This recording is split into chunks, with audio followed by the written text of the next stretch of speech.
Quando eu era um menino, eu sempre me preocupava de não poder estar no reino de Deus, no céu, no lugar que Deus preparou para nós, que eu aprendi crescendo e ouvindo as histórias que a minha mãe contava e a leitura da Bíblia.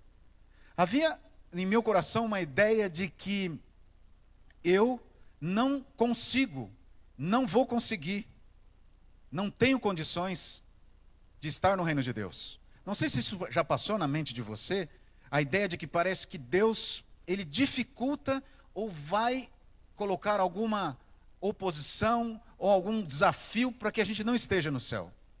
Mas depois eu compreendi que o que realmente acontece é o plano do anjo rebelde, que a gente pense que não temos o direito a herdarmos aquilo que ele perdeu. E nós não podemos viver no céu. E eu quero te dizer, neste momento, em nome de Jesus, que você é um cidadão do céu. Que você é uma cidadã do céu.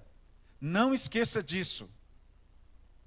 E se em algum momento Satanás tentar você a pensar diferente, você diga, está escrito, porque Deus amou o mundo de tal maneira que deu o seu Filho unigênito, para que todo aquele que nele crê não pereça, mas tenha vida eterna. Essa é uma promessa de Deus.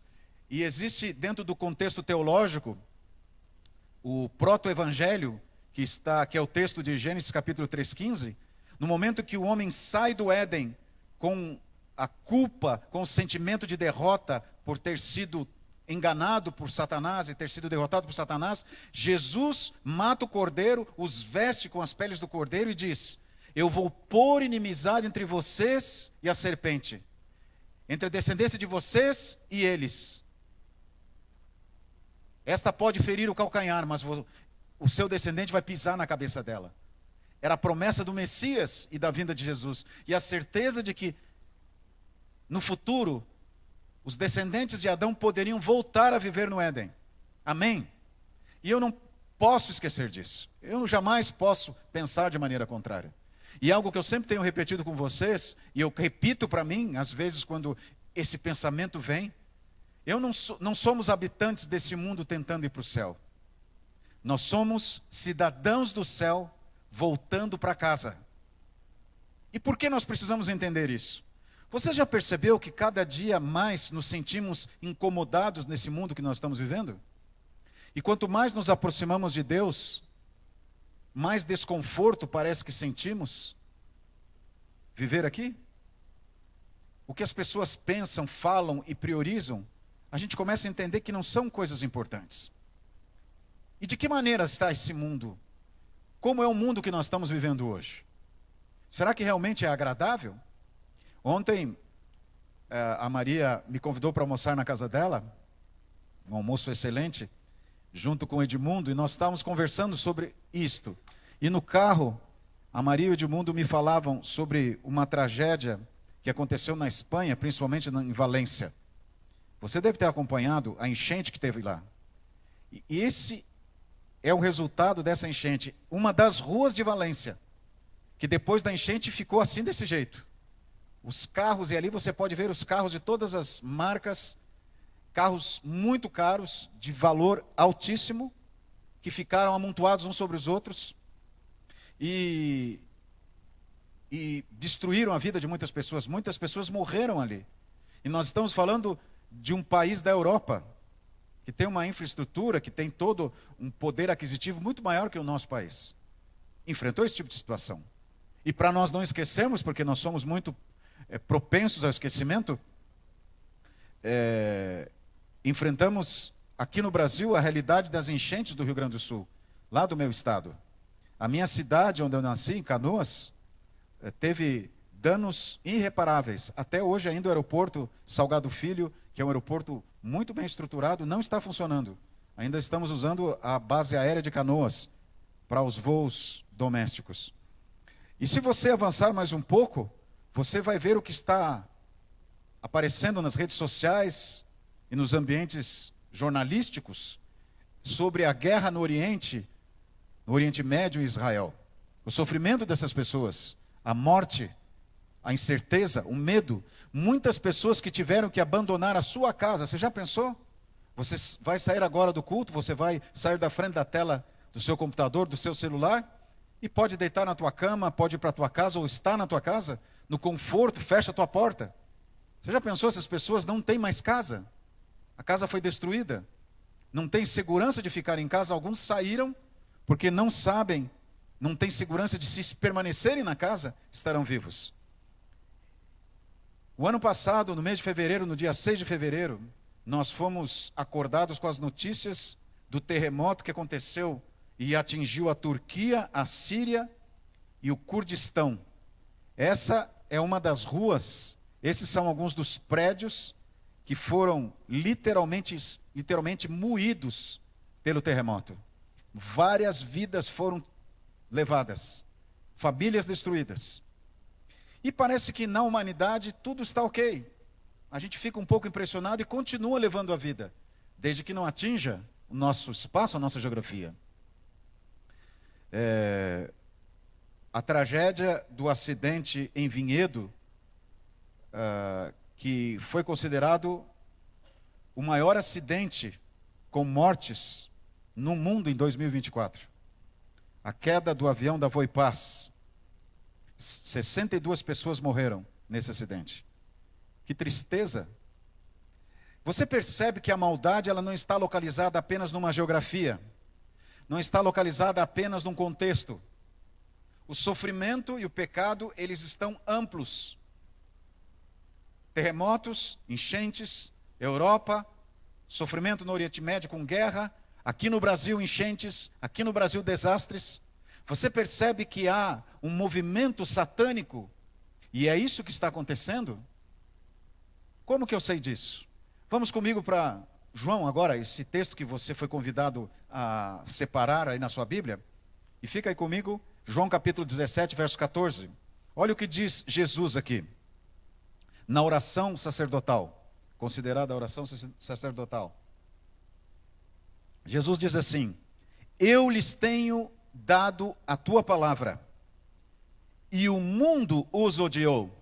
E agora Jesus explica: porque eles não são do mundo, como também eu não sou.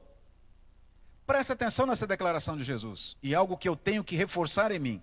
A minha tendência por nascer aqui é pensar, é formalizar e materializar a ideia de que eu sou daqui, eu tenho que viver aqui e eu preciso arrumar as coisas aqui.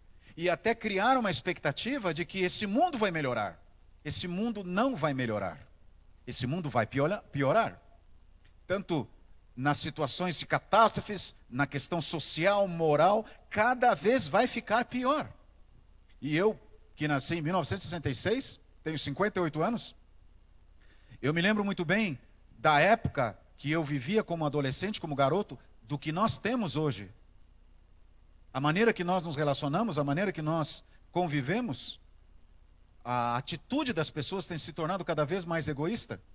E Jesus disse: esse mundo não é o mundo que eu preparei para vocês. Esses acontecimentos não têm nada a ver com a intenção de Deus.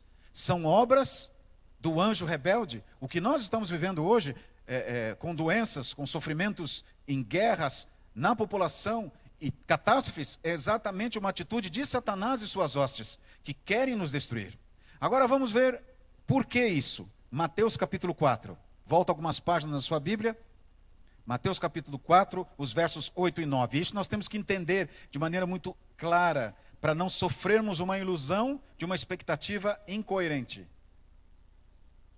Mateus capítulo 4, versos 8 a 9.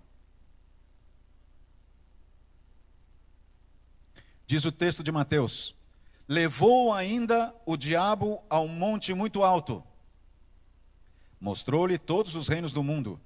E olha só o que Mateus descreve: e a glória deles, e lhe disse: tudo isto te darei, se prostrado me adorares. Com quem o diabo está falando aqui? Com Jesus. E qual foi a proposta e a declaração do diabo? Eu tenho poder, eu posso te dar todo o poder e a glória deste mundo. Por que este anjo rebelde fala isso? Por que ele declara isso? Porque ele usurpou o direito de Adão e Eva, que foram criados por Deus para governar esse mundo, para cuidar desse mundo, para cuidar desse planeta. E ao usurpar, ele se colocou no direito de posse.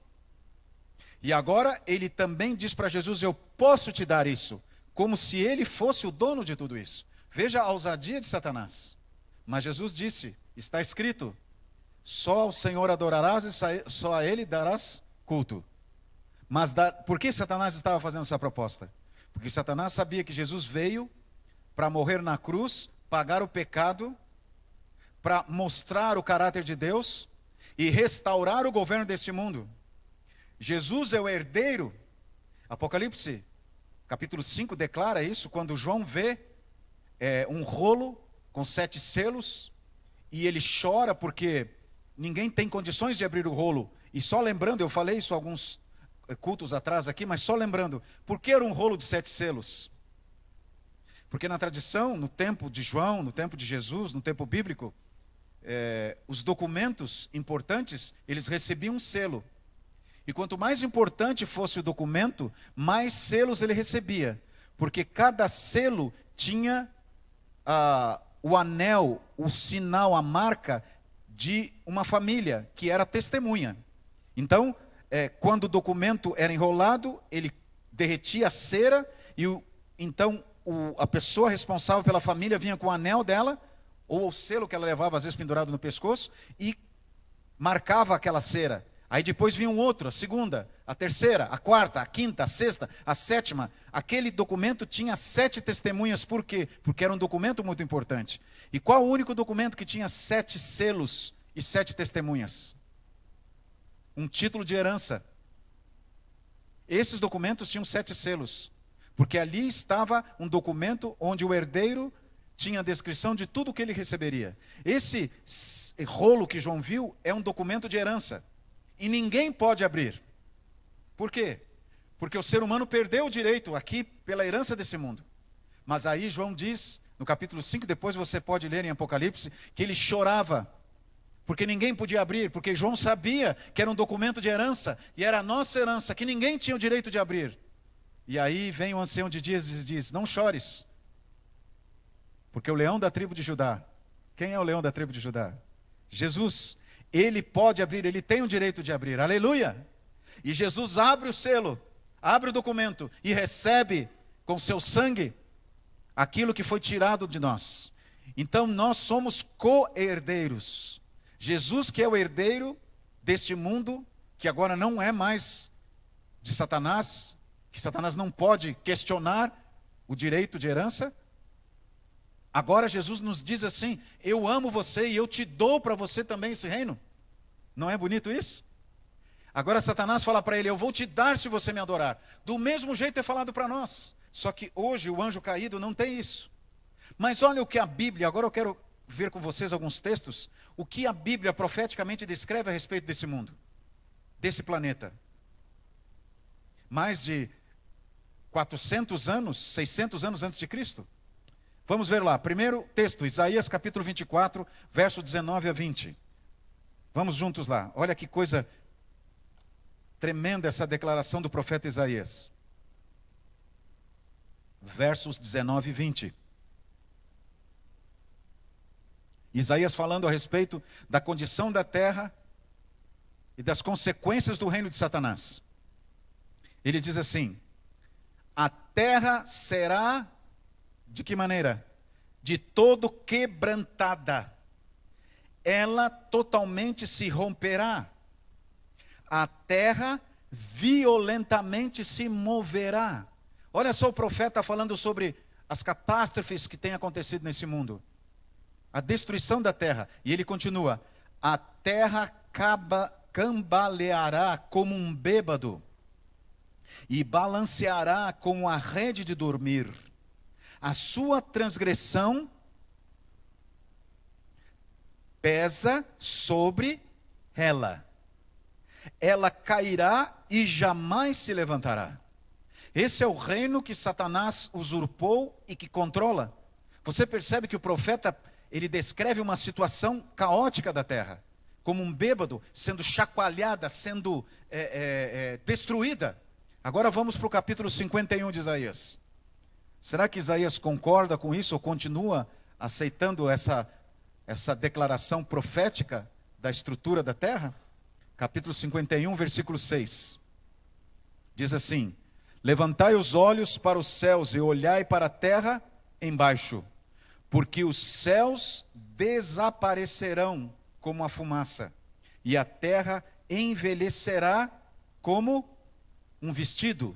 E Isaías continua: e os seus moradores morrerão como mosquitos, mas a minha salvação durará para sempre, e a minha justiça não será anulada. Amém. Aleluia. Louvado seja Deus. Porque nesse contexto todo de destruição, e até mesmo das consequências críticas e tristes da humanidade, destruídas como um mosquito, ele diz: a minha salvação não se limita a um tempo, a uma geografia. A minha limitação durará para sempre. Mas ele fala que a sua justiça não será anulada. Vamos para Jeremias, capítulo 12 agora. Isaías, o próximo livro é Jeremias. O profeta Jeremias também fala a respeito disso, como Isaías falou. Jeremias, capítulo 12, verso 4. Olha o que diz aqui o profeta: até quando estará de luto a terra? E se secará a erva de todo o campo? Por causa da maldade de quem, queridos? Dos que habitam nela. Deus olha para esse planeta e considera esse planeta de luto, porque não é esse reino que Deus planejou e criou para nós. E ele pergunta: até quando? E ele fala: por causa da maldade do ser humano. E olha o que ele diz aqui, queridos. Jeremias, mais de 500 anos antes de Cristo. Olha o que ele fala: perecem quem? Os animais e as aves, porquanto dizem, ele não verá nosso fim. Olha só, é uma profecia ecológica.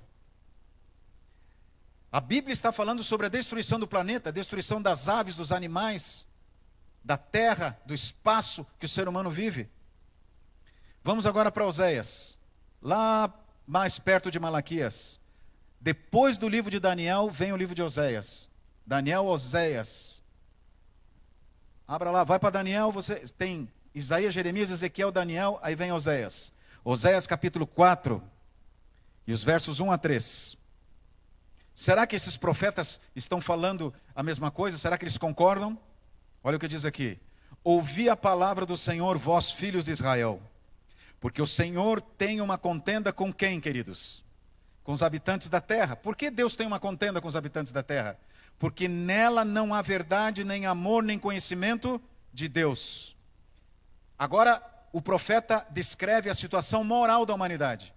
Problemas na geografia, problemas no clima, problemas na fauna, na flora, e agora ele descreve o problema na sociedade. E aí o profeta diz: o que só prevalece é perjurar, mentir, matar, furtar e adulterar. E há arrombamentos e homicídios sobre homicídios. Gente, é a descrição do nosso planeta. Só que isso não havia antes, algumas décadas atrás, com intensidade e frequência, como nós estamos vendo hoje. Olha aqui, desfalece. Por isso a terra está de luto, e todo que mora nela desfalece, com os animais do campo, e com as aves do céu, e até os peixes do mar perecem. Eu estive o ano passado numa viagem em Manaus. Eu fui realizar uma semana na União Norte, e me levaram para passear, fazer aquele passeio no Rio Negro, no Rio Solimões. Muitos lugares ali hoje não podem ser utilizado por pescadores devido à poluição nos rios. Em muitos lugares recebem a contaminação de mercúrio, por causa do garimpo, e outras contaminações. Os peixes estão morrendo, E até alguns especialistas não aconselham determinados lugares para você comer o peixe dali. E aqui o profeta está dizendo: os animais do campo, as aves do céu e até os peixes do mar perecem. Por quê? Porque o homem entregou o controle desse planeta para um anjo rebelde, que quer destruir a humanidade e destruir os filhos de Deus. Mas será que nós estamos perdidos por isso? Vamos então para o Novo Testamento, para o livro de Romanos, capítulo 8, versos 22 e 23. Agora o apóstolo Paulo declara para nós, ele descreve para nós o que acontece com a criação de Deus. E por que acontece? Romanos capítulo 8, versos 22 e 23. Porque sabemos que toda a criação, a um só tempo, geme e suporta angústias até agora. E não somente ela, mas também nós, que temos as primícias do Espírito, igualmente gememos em nosso íntimo, aguardando a adoção de filhos, a redenção do nosso corpo. Então agora nós vamos concluir com a seguinte reflexão: será que nós que somos adoradores de Deus, que acreditamos na mensagem da salvação e acreditamos na vinda de Jesus, estamos expostos a esse sofrimento também? Paulo diz que sim. Nós sofremos as consequências desse mal. Mas até quando? Jesus cumprirá sua promessa? Irá cumprir. Quando eu li a primeira vez a descrição do pecado e o momento em que Deus leva o casal para fora do Jardim do Éden, eu me lembro, eu era muito pequeno, eu tinha acabado de aprender a ler, e eu lia minha Bíblia lá, naquela época, 5 anos de idade, e eu ficava muito triste quando eu li aquela descrição de que nós perdemos o paraíso, perdemos o Éden, perdemos a vida que Deus havia proposto para nós. E mais me impressionou, querido, se você depois olhar lá a descrição de Gênesis capítulo 3, você vê que Deus conduz o casal para fora, provê roupas de pele de cordeiro para eles, promete o Messias, mas fala: vocês não podem entrar aqui, nunca mais, sem o derramamento do sangue do cordeiro na cruz. E aí Deus providencia um querubim com uma espada que fica em torno da árvore da vida. E eu pensei, puxa, Deus fez de tudo para nos tirar do Éden e ainda fez de tudo para que nós não voltemos. Colocou um anjo lá com uma espada flamejante. E diz o livro Patriarcas e Profetas que muitos chegaram até a porta do Éden, inclusive ali tinham cultos e tinham sacrifícios junto com Adão, e Adão os levava ali, junto com Eva, e explicava como era a vida deles, e lá eles viam a espada do anjo, protegendo a entrada do Éden. Parece para você que Deus não quer que você volte para lá? Parece para você que Deus quer evitar que você restaure a sua vida ao lado dele? Pode até parecer. Mas o que está por trás disso é a providência de Deus e a misericórdia de Deus para que o pecado não seja eterno. Por isso que Deus protegeu a árvore da vida. E por isso que Deus proibiu a entrada do pecador no Éden, para que o pecado não seja eterno. Amém? Vocês já pensaram se o pecado fosse eterno? Graças ao Salvador, a Jesus Cristo, o pecado não é eterno. E você que está me vendo aqui, você tem essa certeza? Porque Jesus morreu por você. Você tem o direito de voltar ao Éden. Pelo sangue do Cordeiro. Aí não será mais o pecado eterno. O pecado será destruído. Mas até lá nós teremos que conviver com as consequências do pecado. E quando eu olho para fora, e essa semana você vai receber mais notícias da guerra no Oriente Médio, e vai receber, quem sabe, notícias de outra tragédia no mundo, você vai ver o movimento de Satanás cada vez mais intenso para destruir a humanidade, mas você vai viver a certeza e a esperança de que esses são apenas acontecimentos que provam que Jesus está chegando. E que Jesus está chegando para nos levar para uma vida eterna e para restaurar esse planeta. Amém? E nós lemos o último texto então nesta noite, Filipenses capítulo 3, verso 20. Que este início de semana possa ser celebrado por nós como a certeza da esperança da restauração em Cristo Jesus. Filipenses capítulo 3, verso 20. Aqui o grande apóstolo, um seguidor de Jesus, um fiel servo de Deus, que morreu defendendo o cristianismo, ele declara: pois a nossa pátria está onde, gente querida? Pois a nossa pátria está onde, povo do Jardim América? Nos céus. Então por isso que cada vez mais nós nos sentimos incomodados de ficar aqui. Não que você tenha que sair daqui reclamando de tudo, não é isso.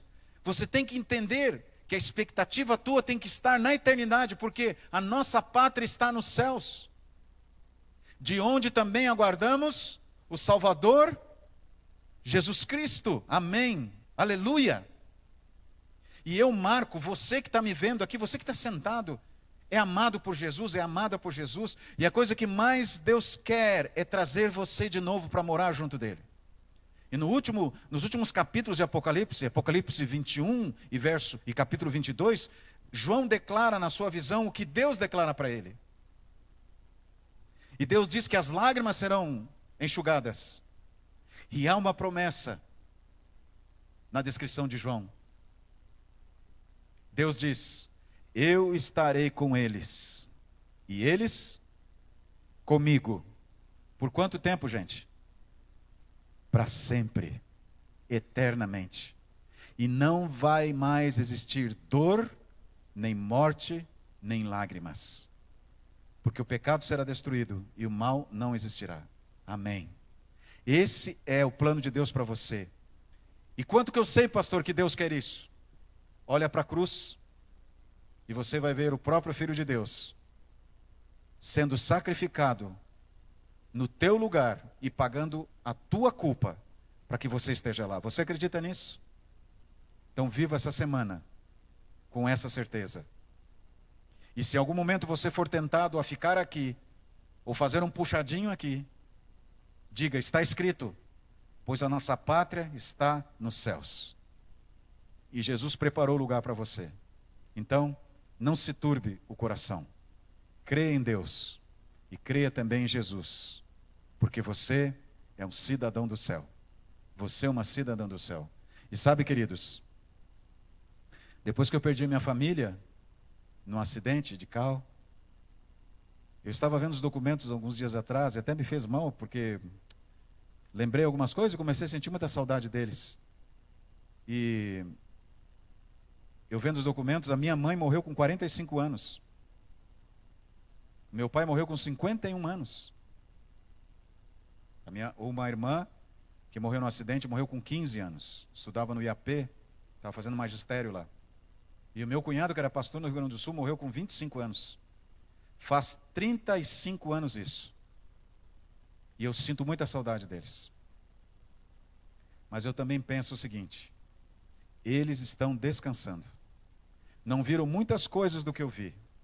E logo ouvirão o som da trombeta e a voz de Miguel, o arcanjo, dizendo: levantai.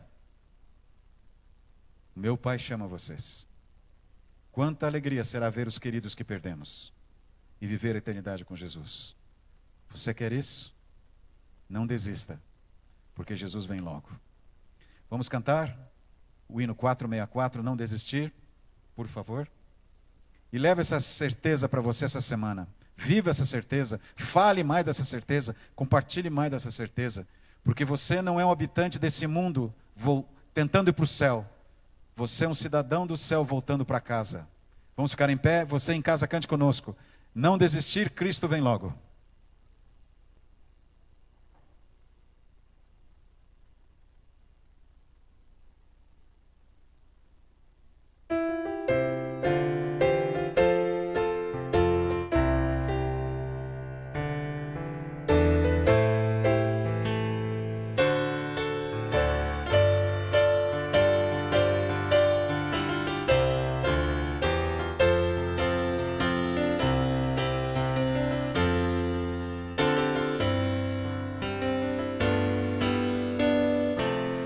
Comigo, igreja. Dias há, pensei, em que triste te senti sem ter esperança e prazer. Igreja, amém.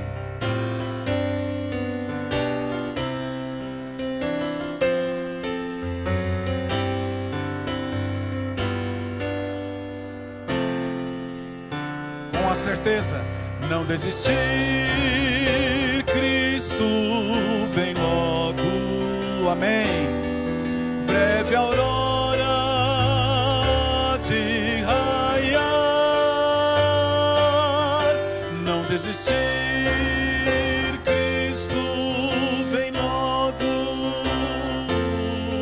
não desistir, Ele virá. Este mundo, eu sei, já não vai muito longe, o mal vai em breve findar. Minha fé em Deus, sim, está bem firmada. Jesus logo vai regressar. Você? Vem logo, breve aurora de raiar, não desistir, Cristo vem logo, não desistir, Ele virá.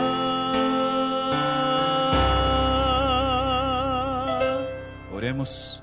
Pai querido, que coisa impressionante é o teu amor e a tua disposição e determinação em nos salvar.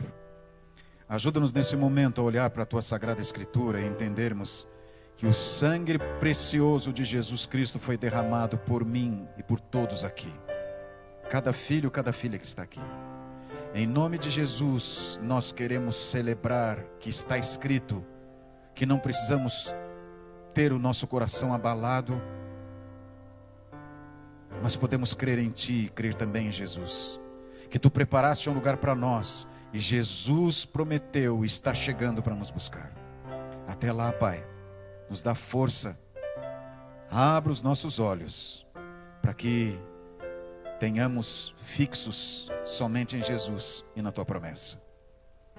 Esteja com essas pessoas, Pai, com a Tua misericórdia, que têm sofrido nessas tragédias.